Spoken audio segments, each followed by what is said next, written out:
Hello guys, welcome to Harshita Vivek Talks. So as you can see right now, we are in the middle of our work day. I'm wearing my shirt, so I will not tell you what I'm wearing down because sometimes I just wear shorts and do my work.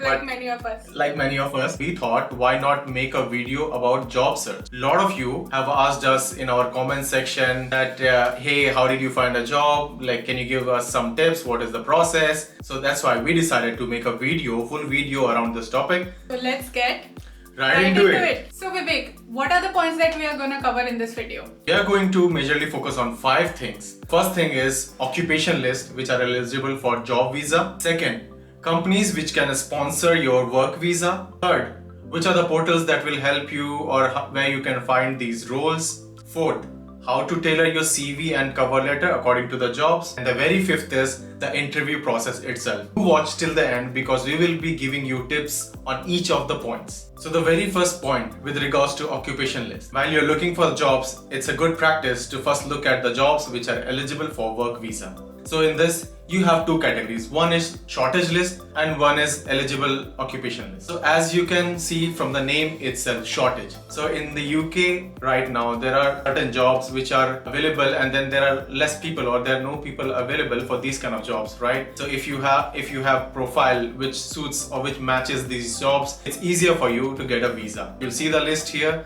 You have many jobs which are in the shortage list. So you are in luck. And even if your job profile doesn't match the shortage list, don't worry. You need to look into the eligible jobs, eligible occupation, which can also help you get a visa. So look here, there's so many jobs out there. Just do Control F to enter your job profile, let's say keyword, then you can find the job which is more relevant to your profile. And you will also need this occupation code later on when you apply for the skilled worker visa. So do keep this in mind and start with this as the first step. Now the next point and a very important point is we would advise you to go through the list of companies which is available on the gov.uk website which can actually sponsor your skilled worker visa. Many times what happens is people apply for a role, they get a job, but then the company itself cannot sponsor the visa, right? And there's huge amount of money or at least a sizable amount of money which you need to spend to get the visa. As we have told you in our previous how to get a visa in UK video, do watch that out. So now let's go to the next point. How do you apply to the job? You have found out the companies, you have found out the job role that you want to apply for. There are now 3 ways in which you can apply for the role. One is going to the gov.uk website. This is something we didn't try. I didn't know about it, but you can actually go to the gov.uk website. You can put the job role or the role that you want to look for and you can search for roles which they have there and apply from there directly. The second way is you can directly, if you know that let's say I want to apply in Amazon for XYZ role, you can directly go to Amazon's website. Every company has its own career portal on their website where you can go and see what roles they have open for which geography or which location, and you can search for UK and you can search for specific, let's say, keywords for the roles where you want to apply. Third method which most people use and we also use is going to certain websites where certain job postings are posted, and so like Naukri.com for India. India, in UK's case, the key websites are LinkedIn, Monster, Reed. Indeed. Yeah. So these are the 4 major ones. I would say LinkedIn, I find it to be the most easy to use, but you can use 2 or 3 of these to sort of maximize your opportunities. But these are the websites where you can go and companies post their job openings there. You can search again by location, by keywords of the job title, by which company you are looking for. So you can use these filters and search for the appropriate roles. And don't forget and don't hesitate to reach out to headhunters in the UK because they also understand a lot of job profiles and they are constantly looking out for talents like you. Send them a customized message, right? That I'm so and so, I'm looking for job opportunities. Here is my CV and can you please help me with the opportunities, right? So that's a good way. That's a good way, and don't send a generic message. Customize the message as much as possible. I know it's a little bit time consuming, but it shows effort on your part. I think the other tip also when you're searching for the roles here on these websites is that always consider the filter of when the job was posted. Let's let's say a job was posted 1 month ago and it's still accepting applications, there might be lesser chances for you to get through that role. So now let's move on to the other main important part, which is around CV and cover letter. So in this video, we will take you through this website wherein you can go and make your CV. So just enter in your key details, where you studied, your job profile, job description, or like whatever role you did earlier. Just enter it over here. It will automatically create a very good looking CV for you. Mind you, we are not affiliated to this particular website. You can use any website. This is just for one that matter. website we used, but there are many such websites. We'll put the link in the description box below. Yeah. But these websites essentially give you very nice looking formats which you can use to create your CV and which is suited to the UK market. So they will also have formats specific to the location or the country, and you can definitely use it to create custom looking CVs, right? Nice looking CVs. An important point to note also on the CV, Vivek, is that we would advise that you should have a one-pager. I know as you gain more experience, the length of the CV starts increasing, but nobody has the time to go through long CVs. So we would suggest a one-pager and reduce irrelevant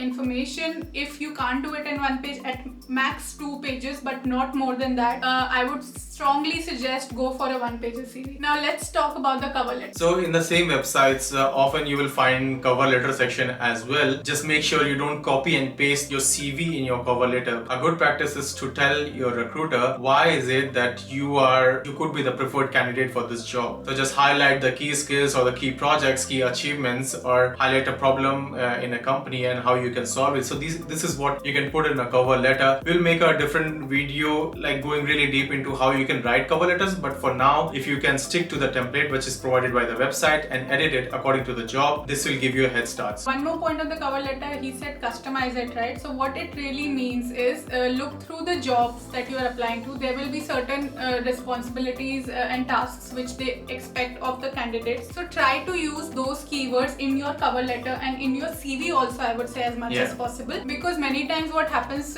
you'll see that you get automatic rejections, and these companies are using software to screen through CVs, right? And if the CV and the cover letter doesn't have those specific keywords, or let's say they put a filter on number of years of experience, that you definitely cannot change, right? You cannot make up stuff. But if more you customize your CV and cover letter to the job requirement and the description and the things that they want, I think the better the chances of getting shortlisted and screened, right? So it's a little bit more effort, I know, for customizing your CV and cover letter for every application, but it will really pay off. Just have a base version of your CV and cover letter and then customize it a little bit for each application. So guys, here in this video, we are telling you to work smarter, not harder. I know you can also apply for 100, 200, 300 jobs, but rather invest your effort in 50 jobs with customized CV, customized cover letter. This will increase your chances by twofold. So now you have made the application, CV, cover letter, everything has been done. Now what happens? Job! No, not job. So you get shortlisted. So what happens? Let's say you get shortlisted by a particular company, and then they'll send you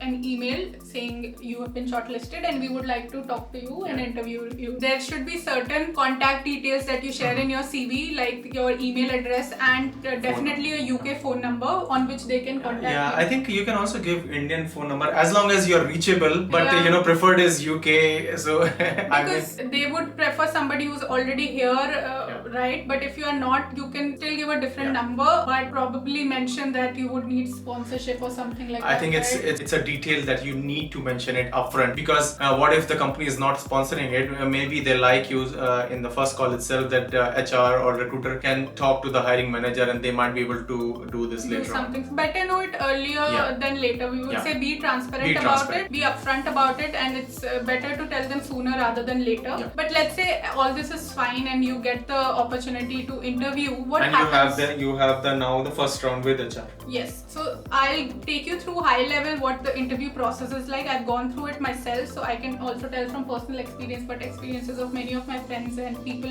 whom Vivek also knows who have done this. So the first call would be usually with the HR manager or the recruiter essentially who's looking after that job posting. It will be I'd say a basic call where they would try to gauge a little bit more about your profile, your CV, your experience, your sponsorship details, so on and so forth, right? And they will tell you a little bit more about the role itself and about the company, and you can ask certain questions. Usually like a 30-minute call. After that, what happens, they take this information, they talk to the hiring manager or whoever, and they'll come back to you if they now want to interview, right? That's the next most important step. Yeah, move to the next round. So the second What's in the interview rounds, there can be multiple rounds depending on the company. Usually I would say at least 2 to 3 rounds. But it moves fast. If you're selected, I think they move fast. They move fast, like within 3-4 days or 1 week maximum, 5 working days, you will have a response. Let's say there will be 2 to 3 rounds, I feel, definitely for most of the companies out there. Now, depending on the role, the type of interview may vary, right? If it's a very technical role, it can be a technical second interview. round, so in the second round, it depends on the job profile.